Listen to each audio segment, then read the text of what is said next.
Opposition and criticism. Why does religion hate it? In any other area of discourse, opposition would never be thought of as an evil thing. It's only within certain religious groups such sentiments will arise. They will call it blasphemy. It can cost you friendships, family, or even your very life, depending on what time or place you live. Why so much animosity? The answer is fairly simple and straightforward. Anything that is not true will despise opposition. That's normal. It's natural. And anything that is true will appreciate it and even welcome it. Opposition is opportunity.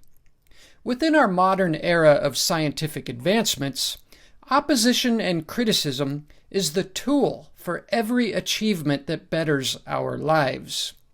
We set up tests requiring opposition to prove what is real and what works.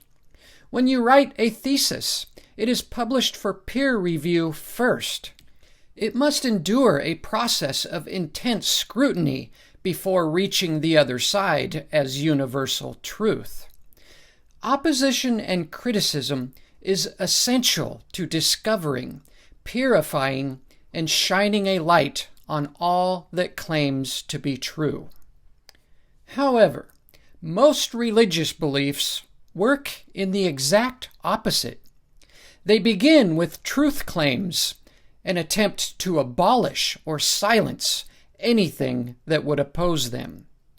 Opposition is not welcome. They will even employ safety features to keep believers from questioning, such as threatening your very soul with eternal consequences if you entertain doubt. The church will likewise demonize any and all opposing ideas or criticisms. Exploring opposition might feel taboo or even scary to a believer. Most believers will block and hide from all information that would disagree with their beliefs. Any reasonable person should be able to admit that this is just plain wrong.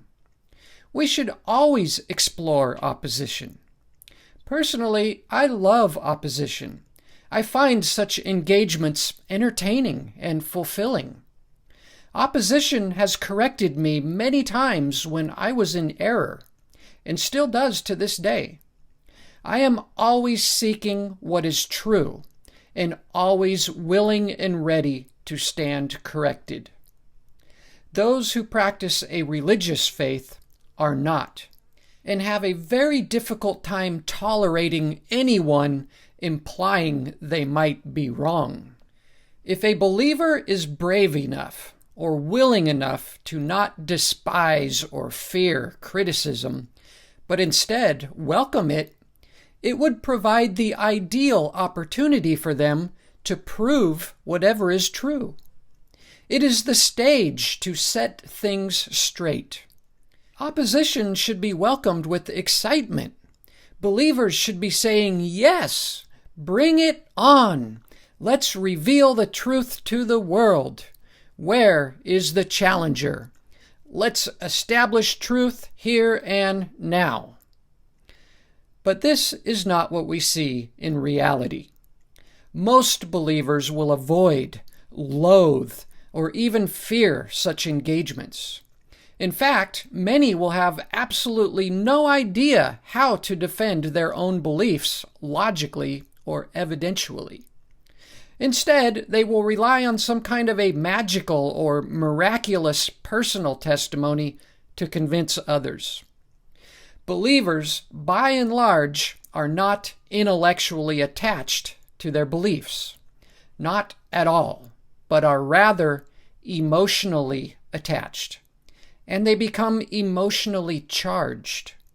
If they do engage with any opposition, they will oftentimes become very upset emotionally, or even become enraged and unable to maintain a stable or respectable dialogue.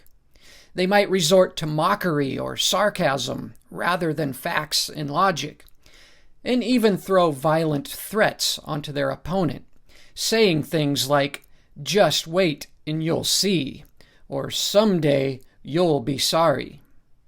It is much easier for them psychologically to become angered at anybody insinuating their emotional and sentimental landscape might be wrong or off base. Such psychological behaviors occur frequently in a video game I enjoy playing. When somebody is being outplayed and beat on, instead of admitting they are playing poorly, they become angered at the player who is performing well. They might fabricate alternate explanations for their poor performance, throw their controller, yell, or leave the match altogether. I do understand this.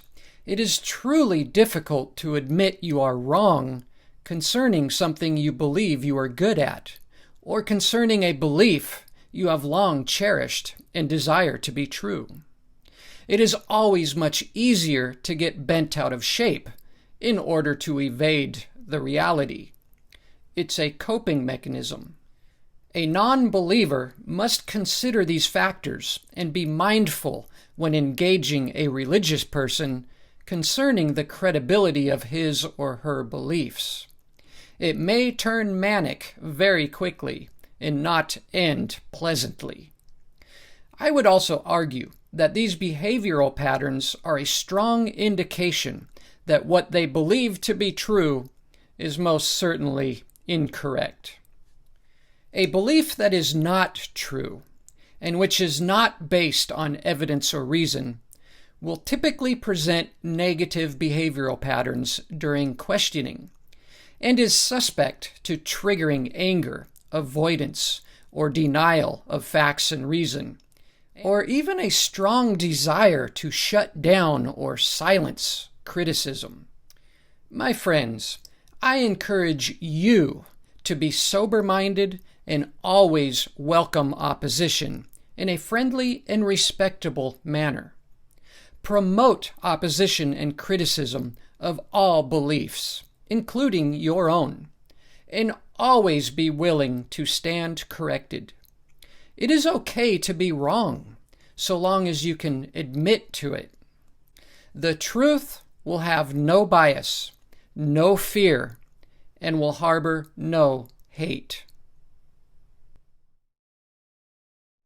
Hello, friends. I really wish to grow Stairway to Reason and add to our world one more voice of logic and kindness. I cannot do this alone. I really do need help. Please consider allowing me to stand on your shoulders. There is 3 different options available. Number 1, visit patreon.com/Stairway to Reason and pledge as little as $1 a month. Number 2, click the support button right down below if you are watching on Facebook. Or number 3, message me or leave a comment saying you would like to pledge as little as $1 a month through PayPal. Your help is essential, not only for the improvement of video content, but also for me to simply devote enough time and still afford basic living expenses. Thank you very much, and much love to you all.